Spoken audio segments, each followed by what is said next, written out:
people buy you for who you are and not what you do.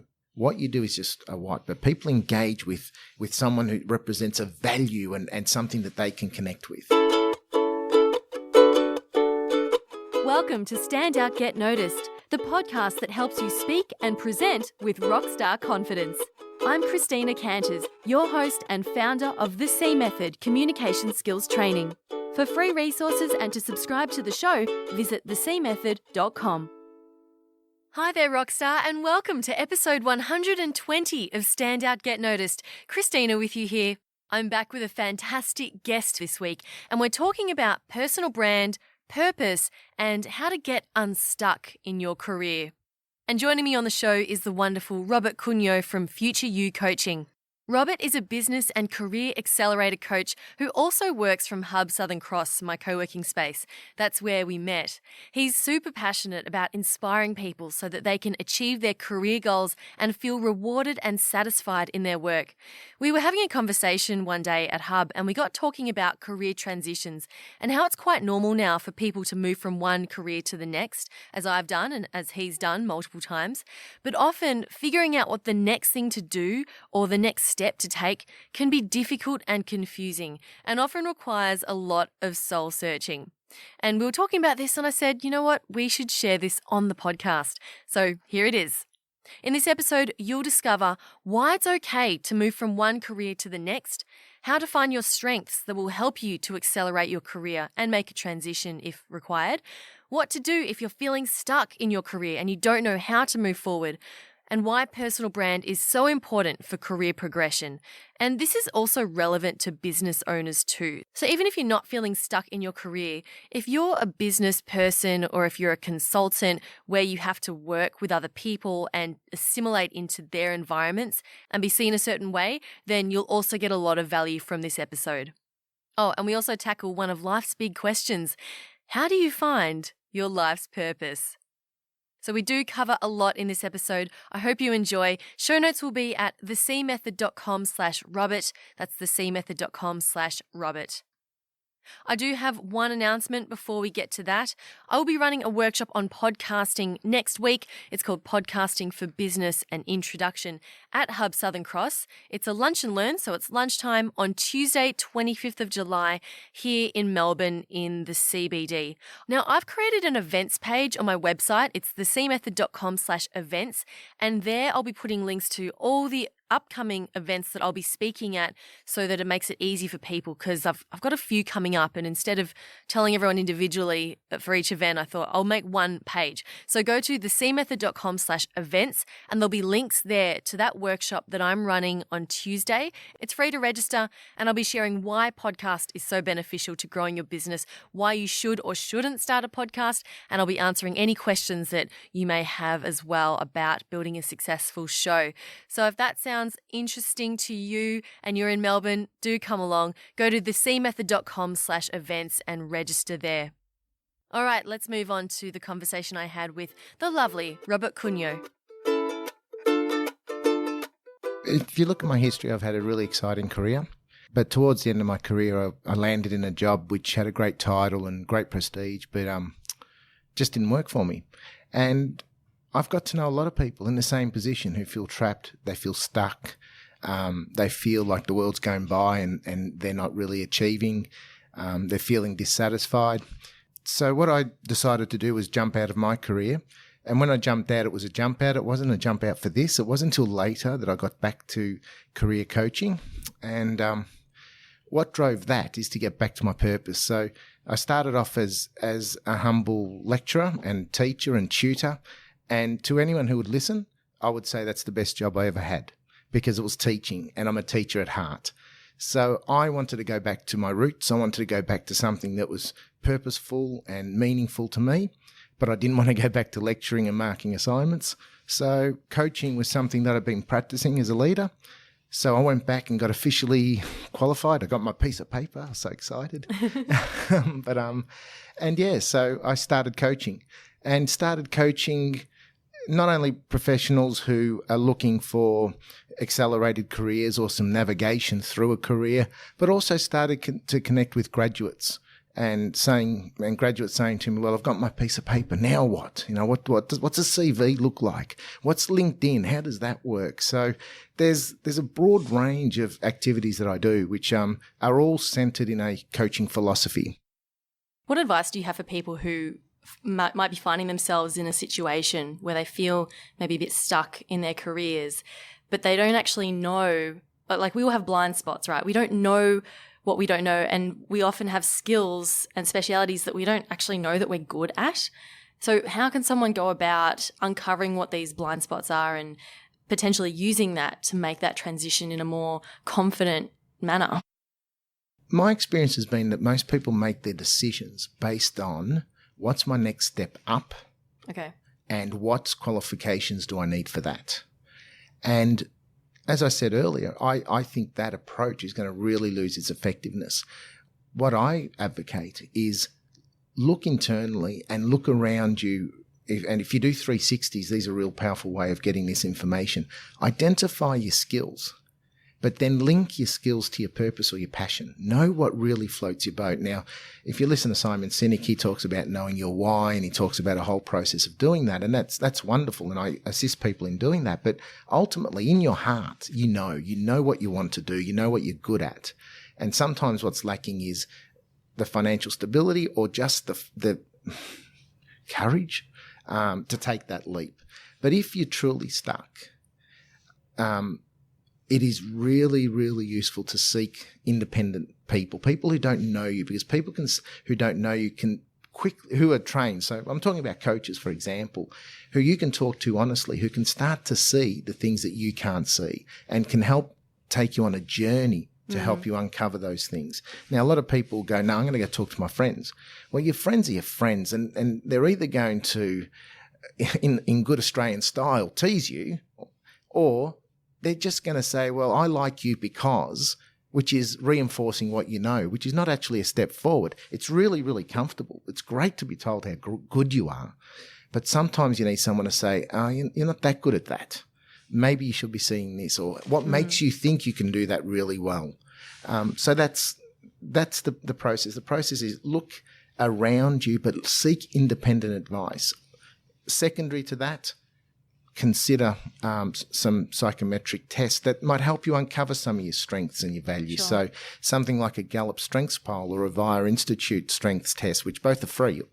Well, one's about $20, but it's not going to break the bank. I've heard StrengthsFinder 2.0 is a really good book. Yeah, that's a fabulous book. Yeah, that's also another reference that you can refer to. Another thing with the friend thing, and this is something that I've realised that when you grow up with people, or when you're around people who've known you for a while, they tend to pigeonhole you as this one thing because that's what they've known you as, and that's what they're comfortable knowing you as. And when you come out and say, I want to do something different, or I want to be known as this, it's confusing for them, and they go, no, but we liked old Christina. We liked you when you're doing, this is how we know you. And it's a weird thing for them to imagine you as something else. And speaking from my experience, when I went to the US and I started meeting people who had no idea who I was, when I started to tell them, this is what I do, I'm a podcaster, I'm a trainer, I'm a speaker, they're going, amazing, great, hello, here's Christina, the podcaster, the speaker. And there was none of that, oh, but weren't you an architect? Aren't you going to go back to that? I didn't have to deal with that at all. Yeah. So definitely agree with getting that external opinion. And I can relate to that because I've got a couple of quick stories. One of my brother-in-laws, I'm generally a very warm person. I love to get along with people, and one of my greatest strengths and a tool I use very effectively is humour. I laugh at myself, but also laugh at others. And I've got the right to laugh at others because I let them laugh at me. So when you work with me, you usually end up with a smile. That's what I'm told. And that may sound conceited, but it is. So it's really interesting that in my family, in my immediate family, my broader family, I'm the party goer. I'm the one that gets up and dances. I'm the one that's cracking jokes. I'm the one that takes nothing seriously. I cracked a joke at my father's funeral, and my brother-in-laws looked at me and just said, yeah, that's Rob. That's what he does.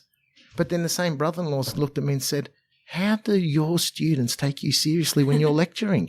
You lecture to 300 people on crime. How the hell? We can't look at you seriously. We just look at you and laugh. And that's exactly the story that you just told. They saw me in a role, not in another, and they could not envisage the other role. So you go to your friends and ask them, what do you think I should do? They see you in a role. So they'll say, oh, you're working at the ANZ Bank and you're really hating it. You should try the NAB. Yeah. Oh, it might be the actual bank industry you don't like. Yeah. Well, that leads me to my next question. How do you know if you're feeling stuck, and I'm sure people listening, if you feel stuck, you know that you're feeling stuck. Yep. How do you know whether you're stuck in that particular workplace? Should you just change the workplace? Should you go from Commonwealth Bank to the NAB? Or should you switch industries? Or should you leave the country, go to India, turn vegan, go find yourself, that sort of thing? Like, how do you know which of these transitions is the right one for you? Or, to throw one other one in there, yes, should you change your brand, change your image? So part of the reason you could be stuck is because these people see you in a particular way. And I mentioned it earlier, one of the things that I realised later, once I'd gone through this great career, towards the end of this career, I actually realised that I had this brand that people engaged with, and this image that people connected with. And sometimes people talk to me about opportunities and okay, they're mad. I can't do that. I can't count to 10. They want me to run spreadsheets. What are they talking about? But I had this image. And sometimes when you get stuck in a role, it's not because you don't like the role. It's because how people are perceiving you. And then they're treating you in that particular way as well. Absolutely. Okay. And also, you often get stuck in a role. And one of it is because you don't have advocates. One of the things that I run a personal branding program. I take people through a process. And one of the key things in personal branding is engaging with advocates or champions in high places. I landed roles in my career because someone was sitting in a boardroom or in a meeting who said, I know who can do that. And then they came to me and said, do you want to do this? And my natural inclination is to take a risk. So I said, sure. But then I'd look at him and go, oh my God, $3 million project, never run a project in a mile, and it reports to the Premier's cabinet, like, ugh. But someone could see something, someone saw something in my brand, and I presented myself in a particular way, and we all project the brand, even without knowing it. You ask people, you ask a stranger, you walk into a place like here, like the Hub, sit down next to someone, sit next to them the next day and go, just out of, hey, how did I present to you yesterday? And they'll say blah, blah, they may say blah, blah, blah, and you're, oh, no one said that before. I didn't know I did that. So branding is a good starting point. So I always start with self. Okay. Start with self and start with your connections. And because you might actually be not liking your job but like your workplace. But if you're actually sitting there going, I don't like the people I work with, I don't like this job, then you need to start a process of talking to someone who can take you on a journey to identify what is that thing that's missing in this job and what's that thing that must have been there for a period of time and now it's gone and what's caused it to go, because it might be a case of reigniting that flame. Again, talk to a friend. It's not going to work because they don't have the skills. Okay, so there's a few things here that you mentioned. Let's unpack each one. First of all, going back to the personal branding thing, if someone's never thought about their brand before or thinking about, oh, how am I projecting myself? How can someone start to firstly be aware of what they're projecting, and then how do you go about changing that when you're surrounded by the same people who might, know you as that particular brand? How do you change your personal brand? I don't believe in changing by stealth. It takes too long and it's too hard. So if you believe that you're being perceived in a certain way and it's holding you back. Can you give me an example of that? Okay, a really good personal example. When I moved into the School of Engineering, I came out of a school focused on social and community studies, justice, youth workers, and in that space, I'd wear pair of slacks, I'd wear a pink shirt because I like pink for a bloke. That's how it is. Cope. I would wear a suit jacket. Sometimes I'd suit up. Second day in School of Engineering, and emailing would be, hi, how you going, Christine? I hope things are well. Hope you had a great weekend. Listen, we need to get to these things. We need to get together. I went to the School of Engineering and I had a confrontation with one of the heads of school who walked into my office and he said, mate, you're in engineering. You don't care about my weekend and I don't care about yours. I don't care about your kids and I don't have any. And oh my God. you want something done? Tell me what to do. It will be done right on time. And by the way, don't wear pink. Oh my goodness. And I just looked at him and I went, are you serious? So I went and saw my boss. I said, you won't believe what just happened. And she laughed and she said to me, yeah, about time someone told you. Wow. So immediate. I went from suits to slacks or from slacks to jeans. Fridays jeans. So super casual it down. Boots, because that's what tradies wear.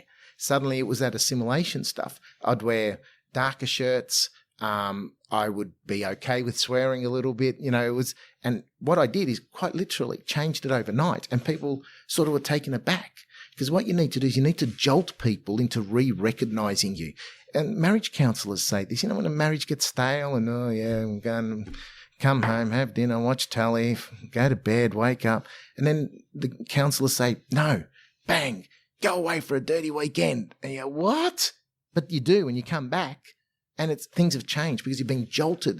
That pattern interrupt, bingo. Shaking things up. Yeah. So if it's a thing about personal brand, look at what you're wearing. Are you wearing the same dull colours that everyone else is wearing? Wear something different. But hang on a second. But you were different, and that was harmful to your personal brand. Correct. So you went the other way and became like them. Yeah. So does that work both ways? Yes, it works. But so personal brand is about sending out an image, the image that you need to succeed in that workplace. Okay. So one of the consultancies I did early in my career was I got a consultancy with Detective Training School, and my mentoring senior lecturer at La Trobe said to me, "Good luck." He helped me get the gig. Actually, I think he pulled out so I could do it. It's good on him.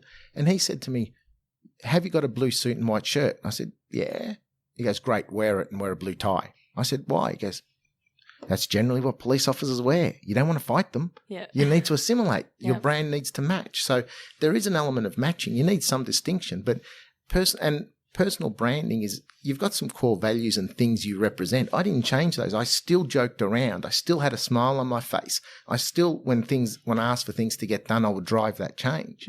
But I just look slightly different to create that jolt that, oh, okay, here's something a little bit different. So it can work both ways, because what it is quite often, if it's the people around you not recognizing you, and how you know this is if you're constantly overlooked for promotion, if you're putting your hand up for higher duties or extra work and the boss is going, no, Christina, you're right. You know you've got an issue because you're putting your hand up but no one's seeing it. You've got to be seen. Change something. It's really interesting how you talked about what you're wearing there, because I view a similar thing with the way you communicate, and you may have found this with your emails. Instead of writing the fluffy, "Oh, hi, how you going?" you get straight to the point. And even though that's the way you would communicate, if you want to build a connection and build rapport with these people, you have to come to the line a little bit and communicate the way they do. And then maybe you can draw it back a bit later, but at that initial time when you've just joined and you want to establish yourself in this way, you've got to communicate the way that they communicate. Exactly. That's really important, meeting people halfway. And it brings me back to one of my favourite sayings by Simon Sinek, who says people engage, or people buy, his actual word is buy, I change it to engage, but people buy you for who you are and not what you do. What you do is just a what, but people engage with a persona, with someone who represents a value and something that they can connect with.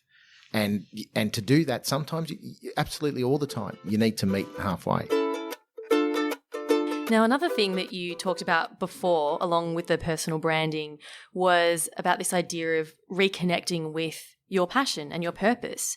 And if the work environment doesn't seem right, or you're feeling stuck, you don't know what to do, that's when you have to look inside and go, okay, why am I here? Why? Asking those big questions, which can be scary.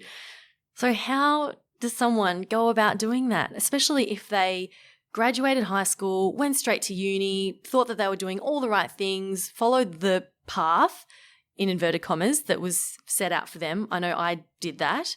And then realizing down the track, I don't even know if I want to do this. Why did I even pick this in the first place? And I can imagine it's very challenging to reconnect with that purpose. So what are your tips for doing that? I know it's a massive question, but how can someone get started? Big question. I can talk about my personal trip. And I said earlier, unashamedly, I was ambitious. Yep. And I wanted to achieve. I know what drove that. That was due to, I was a very, very average student. I was so average that when a teacher found out I was at uni, he thought that the person that they were talking to were mistaken. You've got the wrong Robert Cunyo. Now, there's only one of us in the state of Victoria, so it's pretty bloody hard to get the wrong one. But yeah, I was driven. I was driven to succeed. But I know now I was driven to succeed, not necessarily for myself, but just to put a finger up to the world. All those, it's typical angry man. Not so much. I was never angry, but I was driven. I was really driven. I'll show you. Absolutely. Telling me that I can't do things. Yeah, I can absolutely. do things. Yeah. That one when I tried to jump off the top of the building was a bit frightening. But anyway, apart from that, I thought I could fly. I know I can't. But anyway. So what do? What did I do? I actually started to question these feelings. I started to feel, I've got to make some decisions here and they don't feel right. They don't feel good. I don't like this. Now, there's one of two ways. The way I handled that was, that's part of the job. Everyone told me you're in a leadership role. You're going to have to sack people. That's how it is. Okay, I can do that if people deserve to be dismissed and they weren't performing. But then we started to get into discussions about, okay, these courses have to go. These students have to move to somewhere else. Hang on, we're a teaching institution. And I said earlier, my greatest job was being a teacher. I've known for years that at heart I'm a teacher. So then that's where I started to get conflict. So then I just started to question these feelings. Now, we are programmed as Anglo-Saxon humans to move on from evaluating our feelings. Generally, don't worry about it, especially Australians. She'll be right, mate. Just push it back down. Push it back. You'll be right. Close that door. Yep. Stomp on it till it's locked. Get the lock on it. Have a beer. Yep. And sometimes it just takes a little bit of courage to say, no, I'm going to think about this. I'm going to evaluate it because there's a reason. I mean, if you're into lean, there's this thing called root cause. And they say if you find the root cause, the problem won't reoccur. I found my root cause. I was away from my purpose. Now, your question goes, how do I find my purpose? It really, for me, became what lit me up. It's a word my 15-year-old daughter loves, lit. And when I teach and coach, I'm lit. Yeah. And I can feel it. And then when someone gets that moment in their eyes where you go, holy moly, I taught them something. They carry that. They carry a part of you. For me, you can hear it now. That's me. That's it. For others, it might be something different. It might be, holy moly, I made sales. Holy moly, I hit budget. Oh my God, this is the best spreadsheet. It could be, I just made something with my hands. So if I just made something with my hands and I'm so proud of it, why am I a sales rep? It's that identifying in yourself, that difference, and asking people, ask them a very simple question. I know I'm in this case, career coach, but if I wasn't, what do you reckon I could be? And that's a great question. Then listen to what they say. Yeah. Because you'll find a theme. Stand-up comedian. Oh, yeah, I got told that. Every teacher up until year 12. Oh, really? Yeah. I remember those parent-teachers interviews I used to say to my parents, don't bother going, you know what they're going to say. Robert is quite capable, except he's too busy being the class clown. And you know what? That class clown is my brand to this day. I still make people laugh. I still smile. I'm still warm. I still engage. All my teachers loved me, and I love them. Even when they give me the strap. They did it with sorry about that, mate, but hey, you deserved it. No, it's all right, miss. No worries, sir. It's cool. I know. Shouldn't throw oranges at people. I get it. Going back to the whole find your purpose thing, I really love what you shared there about questioning things that come up, and when something comes up and you feel like it's just not right, going, why does it not feel right? And I've had that experience before where I could not bring myself to do a certain task that I was asked to do by a person who was managing me. Yeah. And I was like, why? I'm a good worker. I get the job done. I'm good at things. I'm smart. Why can't I do this one thing? And I had to really think hard about it. Yeah. And I eventually realized that it's not in line with my values. Yeah. And that's why I was procrastinating and couldn't get it done. And that was a massive realization for me. So To anyone listening, if you don't feel right about something, don't shy away from that. Try to unpack where that's coming from. What do we teach little kids? I've got a 15-year-old daughter, and once upon a time she was tiny. And one of the things that we parents got told to teach your kids was, if it doesn't feel right, tell somebody. If it doesn't feel right, it might not be right. Be careful. And this is getting into murky grounds, but why do we tell our kids, if you're in a situation as it doesn't feel right, run? But then as adults, it doesn't feel right, but I'll step further into it. You see, it's We'll just wait a little longer. Yeah. I'm sure it's just a phase. It'll pass. That's right. Have a beer, like you said. It's drown your sorrows. Yeah. It's almost like, I often hear it said that children have got it right. They're much more open and they're much more what's that word? Intuitive. Thank you. Yeah. I cannot get my tongue around that word. They're that thing. And then as adults, we start to ignore and put blockers up to those signals the world sends us and those signals that our internal mechanism sends us. Because our rational mind starts to work and go, no, but what about this and what about this? And you've done all these years of study and you've done X, Y, Z, rather than our gut, which is, this doesn't feel right for me. This just is not what I'm supposed to be doing. But then your head's going, no, but you'll go backwards and you won't get a job here and blah, blah, blah. Or, hi, you're a director. Now what are you? Yeah. And, having close family, I had my mother. She says to me, what do you do now? This is a lady that came out in the boats in the 50s from Italy, and she's a career hairdresser, ran 3 hairdressing businesses. When I was in a role with a ladder, with a hierarchy and a ladder and a title, she knew what I did. Other people might not have known what a director of business development did, but hey, it was at this university, so he works there. Now people look at me and go, and what do you do? What is it you do? What's your time? Where do you work? In the city? How can you afford a city office? So suddenly I've totally deconstructed a person that I was to something totally different. And the reward is the happiest I've been in years. Yeah. The absolute happiest I've been in years. Love it. Yeah. So tell me more about what you do at Future You Coaching. Okay, so at Future You Coaching, we focus on 4 markets, if you like, for want of a more businessy word. We focus on professionals who feel that they're stuck in a rut, and we work with them using a coaching mechanism and also get them to participate in a program of structured work where they start to identify the reason that they're stuck in a rut. And when people go, I feel like I'm stuck in a rut, the sort of people I'm talking about is the sort of person that wakes up one day and goes, hang on a minute, I started with Jack and I started with Christina, and now Christina's my boss and Jack is her boss, and I've got a 22-year-old kid who's my boss now, but I've been here 8 years. What am I doing wrong? So that person that feels like they've just hit a wall, that needs to navigate through their career or accelerate it or change it. We work with those individuals to help them identify some of the things that float their boat, that get them excited. So we start to coach them through a bit of a self-identity process. So you help with branding, finding purpose. But we actually, not only do we find branding and find purpose, we also are very practical. I'm doing an incredible amount of work with people on their LinkedIn, because their LinkedIn is really, like their description is, hi, I'm Robert Cunha, I work at the ANZ Bank, been here for 14 years, and my role is as financial officer, and I do this. Like 99% of profiles. Yeah. Whereas what I encourage people to do on their LinkedIn, and listeners, this might be a tip, is make it conversational. My LinkedIn says, hi, I'm Rob, and I believe.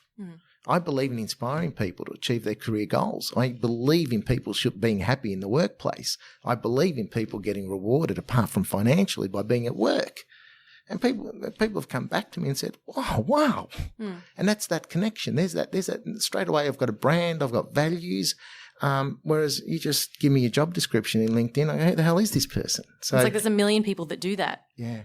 And what makes you different? Yeah, absolutely. But you ask people, what do you believe in, or what are your values? Now, a lot of people can give you quite a concise pitch, and you look at that and go, I like that person. This person telling me this stuff I like. So we help people bring that out of themselves. We help them structure it in a CV. We help them structure it in any job application. We help them structure their social media, and we help structure their blogs. I mean, one piece of advice for anyone out there, get blogging. It doesn't matter if you don't think you got anything to talk about. It is a great way of getting recognized as an expert. And that's the other thing, is that a lot of people, especially in big corporates, lose their difference, their expertise, or they don't develop their expertise. Or if they do, they don't publicize it. So blogging is a really powerful tool. So we encourage people to change how they look, change how they behave, change how they dress without, saying to someone, right, you love those golden flowing locks. Now shave your head. I mean, we're not ridiculous, but it's moving towards how you want to be seen. Yeah. Yep. Love it. Yeah. And if people want to learn more about how you work with people, where can they go? My website, www.futureyoucoaching. Now that's a capital U, not so the a word. letter U. The letter U. Thank you. Thank you.